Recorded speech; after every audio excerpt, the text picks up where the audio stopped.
Assalamu alaikum. Amansыздарбы? Урматтуу мекендештер, сак саламат жүрөсүздөрбү? Мына бул менин артымда турган 2 кабаттуу үй сатылат. 8ге 11 размеринде курулган, жер аянты 5 сотук, айланасы бүт тосулган, Оштогу Фуркат айылындагы Алиханов көчөсүндө жайгашкан. Үйдүн баасы $75.000 кеми бар. Анда ушул үйдү мен сиздерге бүгүн обзор кылып тартып көрсөтүп коеюн. Көңүл буруңуздар. Бул болсо Алиханов көчөсүнүн ылдыйкысы.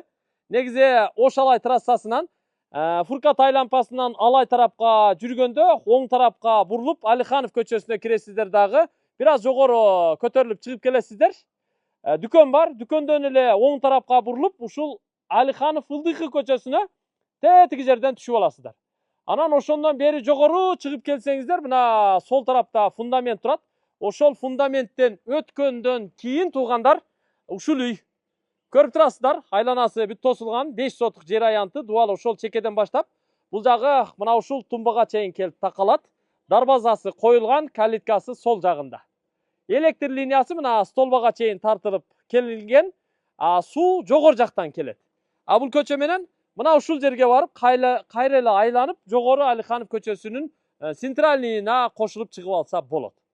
Анда бир катар үйдү көрсөтүп чыгалы. Үйдүн узун туурасы 8ге 11.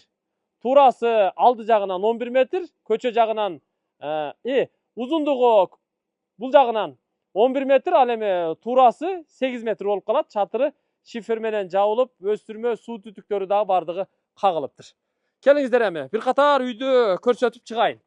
Келип эле кирип жашай берсеңиздер болот. Азыр эми үй ээси үй бүлөсү менен жашап атыптыр. Толук бүт элек. Калган ремонтторун, абделка иштерин өзүңүздөр толуктап бүтүрүп аласыздар. Дагы бир жолу кайталап айтам. Үйдүн узун туурасы 8ге 11. Күнгөй бет аябай жакшы проект менен курулуптур.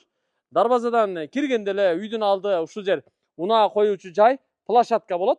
Ал эми төрү бул жактарынан бери бак болот туугандар.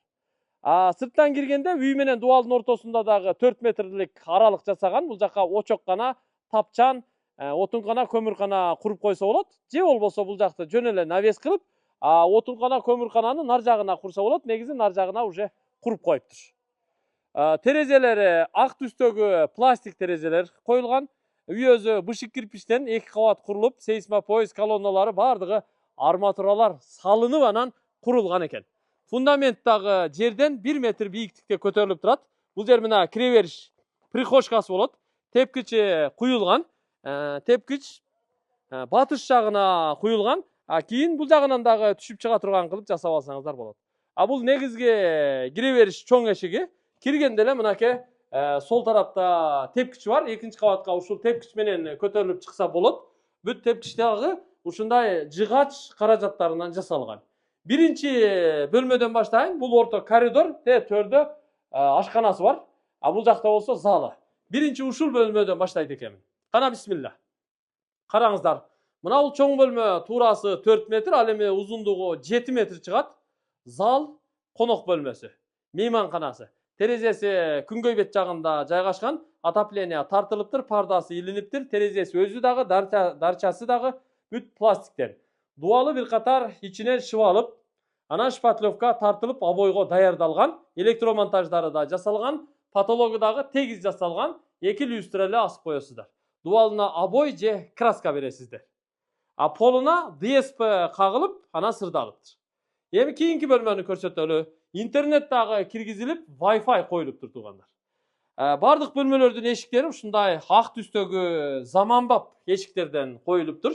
Эми кийинки бөлмөгө барабыз. Коридор менен түз барып эле солго кире турган болсок, бул жакта ашканасы жайгашкан.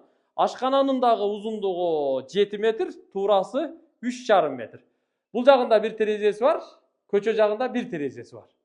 Бул жакка мына сууларды дагы киргизип коюптур. Бул эми ашкана, бул жак чай иче турган орундугу болот. Ал эми эмеректи менимче ушул жакка же мынабул катарга койсо болот окшойт. Төрүндө оң жакта дагы бир эшик бар экен. Бул запасной эшик. Бул жагы мына топкасы, котельный. Котельныйдын дагы терезеси бул жагына коюлуптур. Котельный печкасы коюлуптур, сапок печка.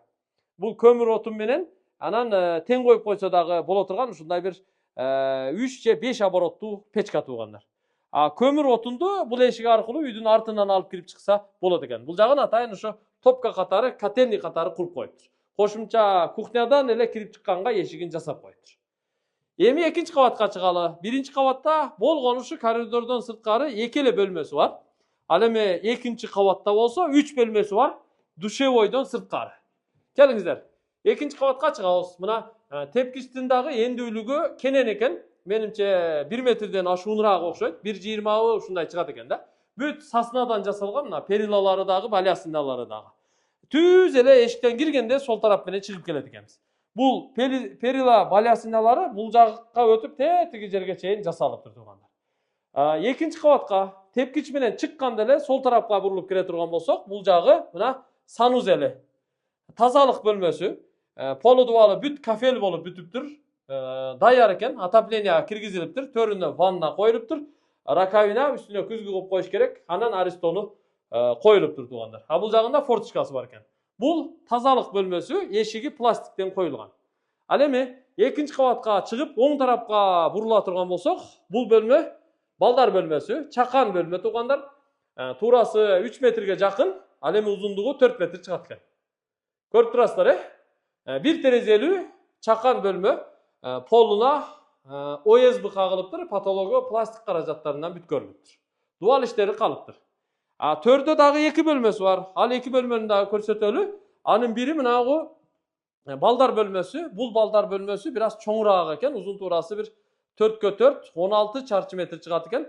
Квадрат. Муну дагы полуна ОСБ кагылган, патология пластик кагылган. Отопление киргизилген. Терезеси дарчасы менен пластик. Эшиги баягындай эле ак түстөгү эшиктерден. Ал эми төргө жүрүп, оң тарапка кире турган болсок, бул жакта ата-энелердин уктоочу бөлмөсү жайгашкан. Бул чоңураак бөлмө туугандар. Спальный диван ушул жерден бери карап коюлат экен. Бул жагында бир терезеси бар. Бул бөлмө өзү жана астындагы кухнянын үстү болуп калат. Бул жагында дагы бир терезеси бар. Анан мына төрүндө же гардеробный кыла турган, же душевой кыла турган атайын ушундай жайы бар экен. Менимче ушул жакты душевой кылып койсо аябай жакшы болчудай. Бул ата-энелердин уктоочу бөлмөсү. Буга дагы полуна ОСБ кагылган, дубалы обойго даярдалган, потологуна пластик кагылган, отопление киргизилген ушундай труба профилдерден ушундай батареяларды жасап коюптур. Эми туугандар, отделка ишинде ошо обой, краска анча-мынча бүт элек жерлерини бүтүрө турган иштери эле калган туугандар. Мисалы мына перила балясиналарды, лестницаларды краскалоо, лактоо иштери калган. Калганын эми бүтүрүп аласыздар секин-секин. Үйдүн баасын $75,000 сатууга коюп атат. Эртерээк аракет кылып сүйлөшүңүздөр, колдон чыгарбаңыздар. Азыр мен сыртка мына чыгып атам. Дарбазадан киргенде оң жакта дагы мына ушул аралык 2 метрлик аралык узунунан жашыл зона катары кетет туугандар. Төргө чейин барып, биягы бак чоңоюп кетет. Мына бул жерге навес кылып, унаа кое турган жай даярдап алсаңыздар аябай жакшы болот. Же унааны киргизип туруп, аркасы менен бул жакка буруп, бул жакка дагы унаа киргизип койсоңуздар болот экен. Бул жакты мындай навес деп койсо, ошондо бул жак гараж болуп калат туугандар. Менден идея, ой сиздерге. Келиңиздер эми, бул жакка өтөлү. Күн чыгыш тарабына өтө турган болсок, бул жакта мына бир тал өсүп турат. Анан алма, кокон глаз, шабдалы жаш көчөттөр отургузулуптур. Булар эми ишке жарап калар иншалла. Бул жакта болсо үйдүн күн чыгыш тарабында көрүп турасыздар. Отункана, көмүркана курулуптур. Нар жагы чекеде сырткы ажатканасы бар экен. Үйдүн артында дагы 1,5 метр аралык калтырыптыр. Аны менен түз барып эле баягы топкага кирип чыга берсе болот. Фундаментин дагы үйдүн фундаментин жакшы куйган экен. Үйдүн каркасы, үйдүн турушу жакшы экен туугандар. Сырткы фасадты эми каалагандай фасад менен жасап аласыздар. Өстүрмө суу түтүктөрү бардыгы кагылыптыр. Чатыры шиферден. $75,000 кеми бар. Эртерээк аракет кылып сүйлөшүңүздөр. Анан дарбазадан киргенде сол жакта септик жасалыптыр. Душевойдун септиги ошол жакка чыгат окшойт менимче. Ашкананыкы дагы ошол жакка чыгат окшойт менимче. Ушул эми Оштогу Фуркат айылындагы Алиханов көчөсүнөн сатыла турган үй тартып көрсөттүк сиздерге. Ушул чыгарылышты аягына чейин көргөнүңүздөр үчүн, лайк басканыңыздар үчүн, башкалар менен бөлүшүп койгонуңуздар үчүн мен сиздерге ыраазычылык билдирем. Кызыл китеп документтери баары так экен. Бул жердин эми локациясы ушул жер. Айтпаса дагы түшүнүктүү, Фуркат айылы Алиханов көчөсү. ар жактан келип кошулуп 5 кошкон эл болуп жашап аткан эл туугандар. Эми Фуркат круговойго чыкканда ал жерде банктан баштап маркет, аптека, салон, частный клиника, маркет, курулуш материалдар маркети, бала бакча, мечит, медресе бүт баары катар жайгашкан. Ал үчүн түз барып эле оңго бурулуп, асфальт менен нары трассага чыгып, анан кайра эле круговойго барса болот. Эми жашаганга, нары бери каттаганга ушул жердин локациясы жакшы. Андыктан жаккан болсо эртерээк аракет кылыңыздар, сүйлөшүңүздөр дейли. Документи так, бул видеону башкалар менен бөлүшүп коюңуздар. Мен бул чыгарылышты жыйынтыктаймын. Аманчылыкта көрүшөлү, тынч болуңуздар. Алланын колдоосунда, коргоосунда болуңуздар. Мына ушинтип картошка, пияз, азык түлүк канча-манча сатуучулар алып келип турат. Алып турасыздар. Көрүшкөнчө аман туруңуздар.